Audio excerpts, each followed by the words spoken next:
సభ్య సమాజం తలదించుకునేటట్లు వాయి వరుస లేకోకుండా మాకంటే కూడా వయసులో పెద్దవాడు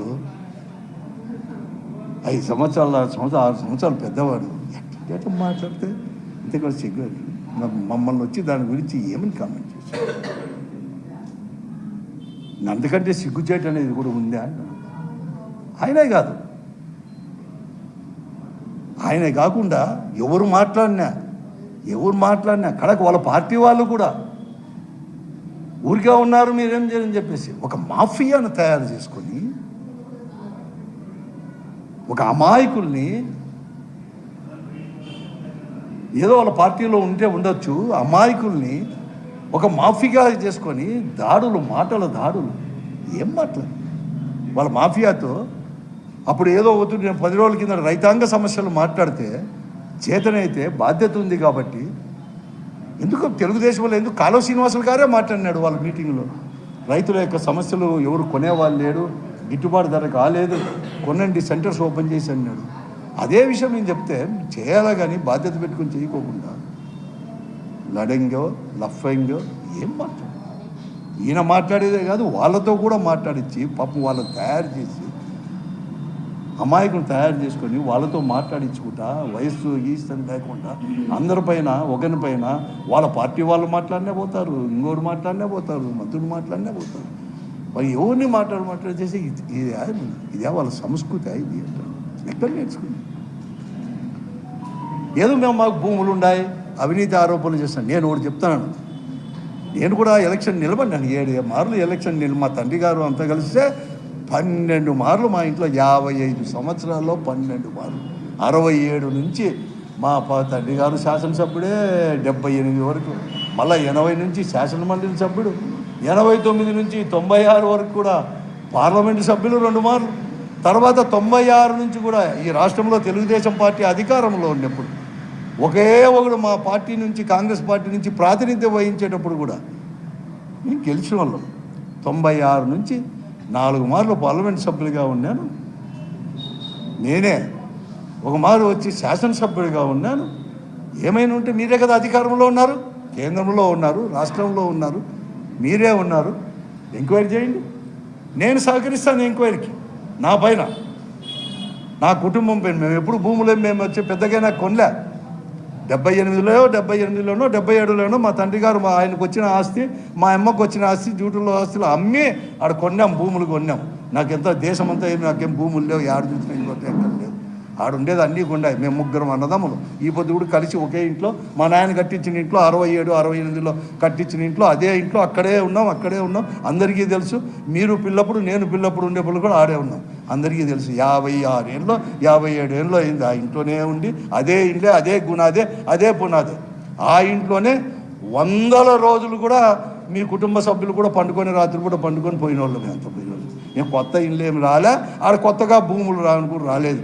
మళ్ళీ మేమేం కొనింది కూడా కాదు, మా నాయన కొనిండేది. ఏమైనా కొనింటే 2 ఎకరాలు 3 ఎకరాలు ఆ నీళ్ళ కోసం ఎండిపోయేటప్పుడు, చెట్టు ఎండిపోయేటప్పుడు నీళ్ళ కోసం ఏడన్నా కొన్నామేమో అంతే. కొన్ని నీళ్లు తీసుకొచ్చినాం దూరం నుంచి తప్ప ఆడుండేటివే ఎవరికేం లేదు.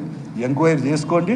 అంతెందుకు, ఎంక్వైరీతో పాటు నీకు నిజాయితీ ఉంటే, నీకు ధైర్యం ఉంటే, నీ పైన మీ కుటుంబం పైన మీరే ఎంక్వైరీ చేసుకోండి. 85 నుంచి మీరు కూడా శాసనసభ్యులుగా ఉన్నారు కదా, మేము 67 నుంచి చేసుకోండి. మా నాయన 67 నుంచి 68, 69 నుంచి కూడా ఉన్నాడు. వాళ్ళకేం భూములు ఉంటాయి, వీళ్ళకేమో అన్నీ కూడా చేసుకోండి. ఎవరికి అభ్యంతరం లేదు. కైనా ఉన్నారు, కింద ఉన్నారు, నిజాయితీ ఉన్నారు, సహకరిస్తాను. ధైర్యం ఉంటే మీరు కూడా చేసుకోండి. మీ ఆస్తులు బీస్తులు అంది. ఇంకోడు ఏమంది ఇంటికి వచ్చి కొడతామంటారు తప్ప ఎవరు అన్నారా? అసలు ఏం అంత సులభంగా ఉంటుందా? నేనేం విడిచిపెట్టి చాలా చెప్తాను, నేనే చెప్తాను కదా. 5 మార్లు ప్రజాప్రతినిధిగా అయినాను, ఓడిపోయినప్పుడు ఈ ఊరు విడిచిపెట్టలే. గెలిచినప్పుడు కూడా ఢిల్లీలోనూ హైదరాబాద్లోనూ మీ మాదిరి కూడా నేనేం లేను.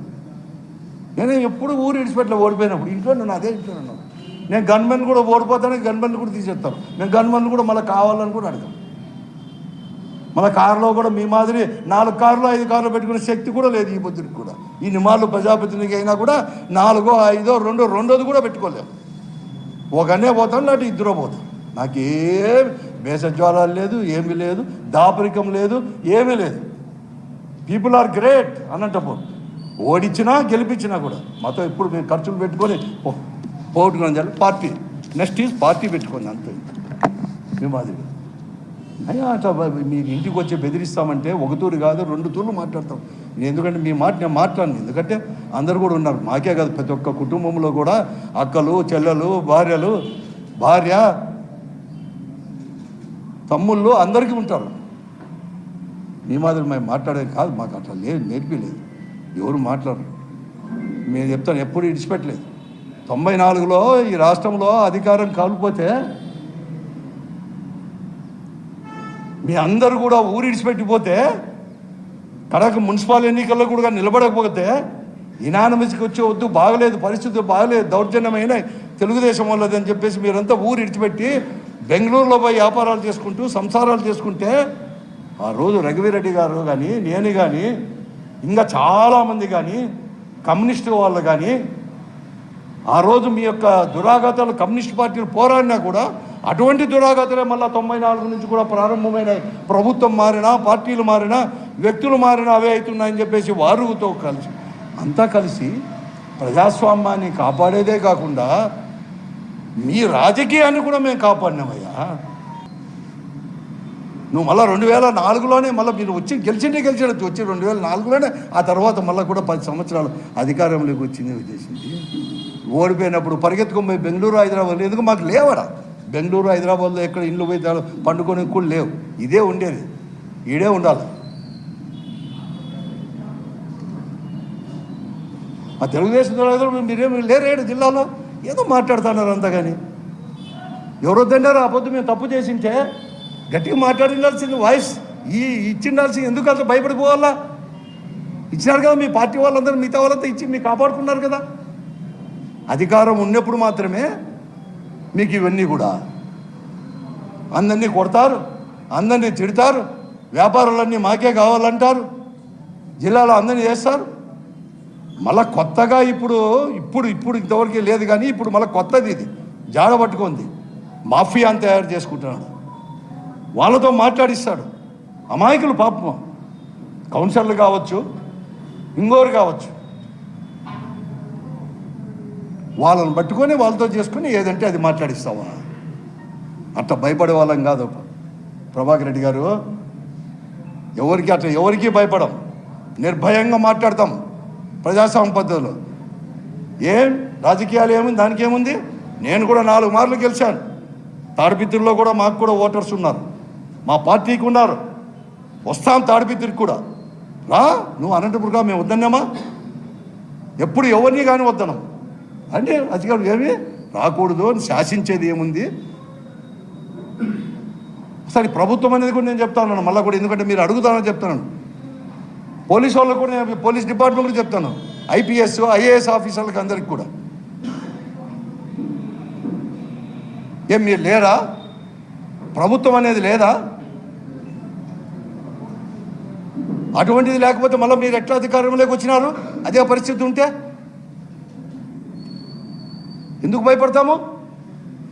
తాడిపిత్రికి పోతాము, తాడిపిత్రుల్లో కూడా మళ్ళీ కూడా మీటింగులకు పెడతాను, ఒక జిల్లా అధ్యక్షునిగా పార్టీ అధ్యక్షునిగా పార్టీగా కూడా పెడతాను. ఏమవుతాం వస్తారు రాని, ఏం జరిగినా కూడా దాంట్లో ఎప్పుడు భయపడము. ఈ పశుబలమో జంతు బలమో, పశువుల కంటే జంతువుల కంటే కూడా వర్స్ట్గా బిహేవ్ చేస్తే ఎవరు ఓర్చుకునే వాళ్ళు లేరు, ఎవరు సహించే వాళ్ళు కూడా లేరు, ఎవరేం లేరు. నాకు పోతే ఉంటుంది, ప్రాణాలు పోతే పోతాయి, లేకుంటే లే, అంతేగాని ఇటువంటి వాళ్ళకి తావివ్వము, నీ మాఫియాకు కూడా తావివ్వము జిల్లాలో.